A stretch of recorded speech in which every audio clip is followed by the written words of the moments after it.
Fiancée looked me in the eyes 3 weeks before our wedding and told me her ex-boyfriend would be standing beside me at the altar, not as a guest, as my best man's replacement. I didn't yell, I didn't argue, I just stood up, put on my jacket, and walked out the door.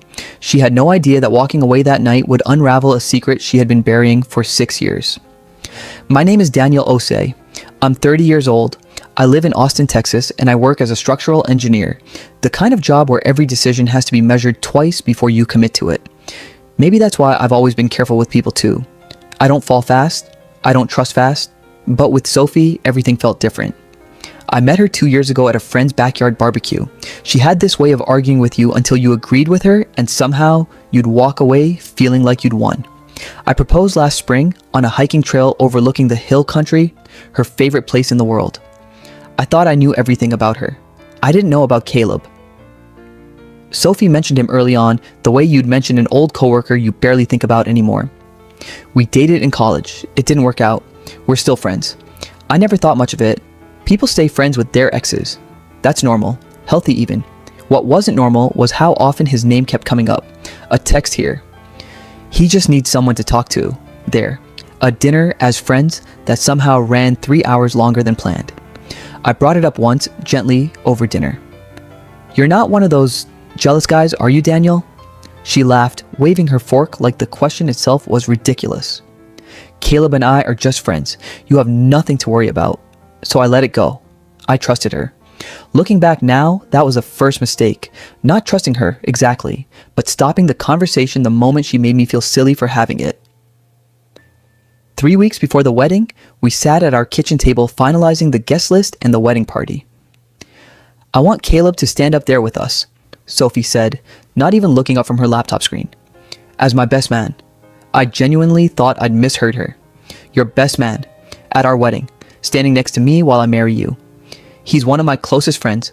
Daniel, this isn't about you being insecure, this is about who matters to me.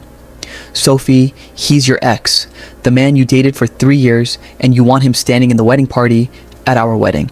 She sighed, that specific sigh she used whenever she decided I was being unreasonable. You're overreacting. This is exactly why I didn't want to bring it up sooner. That single sentence stopped me cold. Didn't want to bring it up sooner. She hadn't just decided this today. She'd been planning it, hiding it, waiting for the safest possible moment to spring it on me when it would be too close to the wedding for me to make a scene. I didn't grow up in a house where people screamed to make a point. My father used to tell me, the loudest person in the room usually has the weakest argument. I believed him, so I didn't scream. I didn't throw anything. I just looked at Sophie and asked one simple question. How long have you been planning to tell me this? She hesitated. And that hesitation told me more than any answer could have. A few weeks, she finally admitted. A few weeks. And 3 weeks before the wedding felt like the right moment. I didn't know how to bring it up without you reacting exactly like this.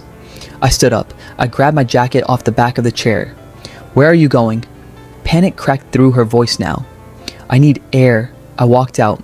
I didn't slam the door. I didn't say anything dramatic. I just left. And that quiet exit terrified her far more than any argument ever could have. Because for the first time in our relationship, I didn't fight to convince her I was right. I simply stopped fighting altogether. If you're already feeling this story in your chest, hit that like button right now. And if you haven't subscribed yet, this is the perfect moment. This story only gets heavier from here. I drove to my older brother Marcus's apartment across town. He opened the door, took one look at my face, and didn't ask a single question. He just handed me a beer and let me sit on his balcony in silence. My phone buzzed constantly. 15 missed calls from Sophie, 23 texts. Daniel, please come back. This isn't fair. You're being dramatic. Can we just talk about this like adults? I didn't answer that night. I needed to actually think about what I was about to build my entire future on top of. Around midnight, one more message came through, different from the rest, softer, almost broken. I'm scared, Daniel. I'm scared this means you're leaving me. Please just tell me what you're thinking. I stared at that text for a long time, because honestly, I didn't know yet what I was thinking, and that uncertainty scared me more than anything she had done. The next morning, Sophie showed up at Marcus's apartment, uninvited. eyes red, hair messy. She clearly hadn't slept. "Can we talk, please?" Marcus quietly disappeared into the kitchen, giving us the living room. "Sophie, I need you to actually explain something to me," I said, keeping my voice level. "Not defend yourself. Explain. Why does it matter this much to you that Caleb stands up there with us?" She was quiet for a long, long moment. Her hands were shaking. "Because I feel guilty," she finally whispered. "Guilty about what?" "When Caleb and I broke up, it wasn't clean. It wasn't mutual, no matter what I told you before." Her voice cracked. "I ended things right after he was diagnosed with a heart condition. A serious one. He needed someone to stay, and I left instead because I was 22 and terrified and selfish. I've carried that guilt for 6 years, Daniel. Putting him in the wedding party felt like proving to myself and to him that I wasn't a horrible person." I sat back, letting that settle over me. "Sophie, that's not something you fix by putting him in our wedding party. That's something you needed to deal with years ago, in therapy, on your own. Not by making your fiancé stand next to the ghost of your guilt on our wedding day." Tears fell harder now. "I know that now. I just didn't know how to let it go." Here's the part neither of us had said out loud Underneath yet. this entire The thing conflict, sitting quietly. Sophie wasn't still in love with Caleb. That was never really the issue, and somewhere deep down, I think I always knew that. She was carrying 7 years of unresolved guilt, and without even fully realizing it, she'd been trying to use our wedding, one of the most important days of our shared life, to quietly repair a wound that had nothing to do with me at all. And sitting there, watching her cry into her hands, I realized something about myself too. I hadn't walked out because of Caleb. I'd walked out because for months I'd felt like Sophie was making major decisions about our shared life without truly including me in them. The guest list changes, the venue switch she'd made without asking. And now this. Walking away wasn't about jealousy, it was the only way I knew how to make her actually stop and listen to me. We didn't fix everything that morning on Marcus's couch, but we finally started. Sophie agreed to see a therapist about the guilt she'd been silently carrying since college. Guilt that had nothing to do with me and everything to do with a relationship she had never properly grieved or closed. I agreed to something too, something harder for me to admit. I told her that I often stayed quiet during disagreements, not out of peace, but out of fear that speaking up would make her leave. That fear had been quietly shaping our entire relationship long before Caleb ever came up. 2 days later, Sophie called Caleb herself. I wasn't in the room, but she told me everything afterward.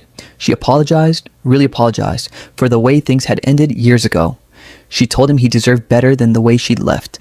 And she told him, gently but clearly, that he wouldn't be standing in our wedding party. Caleb, to his credit, understood immediately. He told her he'd forgiven her years ago. The guilt she'd been carrying had always been hers alone to release. Quick moment here, if this story is hitting you the way it's hitting me writing it, drop a comment below telling me where you're watching from tonight.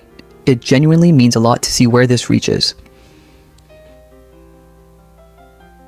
But the story doesn't end there, because 2 weeks before the rescheduled wedding, something happened that changed everything I thought I understood about this entire situation. Sophie's mother, Linda, called me directly, alone, without Sophie knowing. "Daniel," she said, her voice careful, "there's something about Caleb that Sophie has never told you. Something she doesn't even fully know herself." My stomach dropped. "What do you mean?"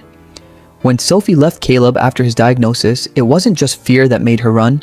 I was the one who told her to leave him. I sat down slowly. I told her a relationship with a man who might have a shortened life expectancy would only bring her pain. I told her she was too young to carry that burden. I pushed her to end it, Daniel, and I never told her how much I regretted that advice, not until years later, when I watched her still quietly punishing herself for a decision that was partly mine. The line went silent for a moment. "Sophie doesn't blame me," Linda continued, her voice breaking. "She's never blamed me because she doesn't know. I let her carry all of it alone. Admitting my part felt too shameful." This was the twist that changed everything. Sophie's guilt wasn't only about her own choices, it was inherited guilt, planted by a mother who had never taken responsibility for the advice she'd given a scared 22-year-old daughter. Sophie had spent 6 years silently atoning for a decision that was never fully hers to begin with. And in trying to plan a wedding that would somehow erase that guilt, she'd almost repeated the exact same pattern her mother had created, making a major, life-altering decision without ever telling the person it would affect the most. I didn't tell Sophie what Linda confessed to me, not right away. I told Linda that the truth had to come from her, not from me relaying it secondhand. It took Linda 3 more days to find the courage. She sat Sophie down in her childhood kitchen and told her everything, tears streaming down both their faces. Sophie called me right after, her voice shaking in a completely different way than before. I've spent 6 years hating myself for something my mother pushed me into, she said, and she let me carry that alone this whole time. How do you feel? I asked quietly. Angry, sad, but also lighter, like I can finally put something down that was never fully mine to carry. Our wedding happened 6 weeks later than originally planned. We used that time on purpose, rebuilding trust brick by brick instead of rushing past the cracks in our foundation. Linda and Sophie spent hours in therapy together, untangling years of unspoken guilt and inherited fear. It wasn't easy. There were more tears, more hard conversations, more moments where old wounds reopened before they could truly close. But something shifted permanently between them. For the first time, Sophie stopped performing the role of the daughter who never made mistakes, and Linda stopped hiding behind the silence of a guilt she'd never owned out loud. Standing at the altar on our actual wedding day, watching Sophie walk toward me in a dress she'd chosen without asking anyone else's opinion for the first time in her life, I didn't feel like a man who had almost lost everything 3 months earlier. I felt like a man who had learned something most people never learn until it's far too late. Walking away isn't always about giving up on someone. Sometimes it's the only way to make them finally stop and truly see you and see themselves. Caleb wasn't at our wedding, not out of resentment, but because both Sophie and I agreed that some chapters deserve to stay closed, not out of punishment, but out of respect for how far we'd all come. If you're in a relationship right now and you feel like your voice keeps quietly disappearing beneath someone else's unresolved past, someone else's unfinished guilt, someone else's inherited fear, don't scream. Don't beg to be heard. Just walk toward the door, gently, honestly, and see who follows you to actually understand why. Because sometimes the people we love aren't hiding secrets to hurt us. They're hiding wounds they were never taught how to heal. And the bravest thing any of us can do is finally put them down. Together.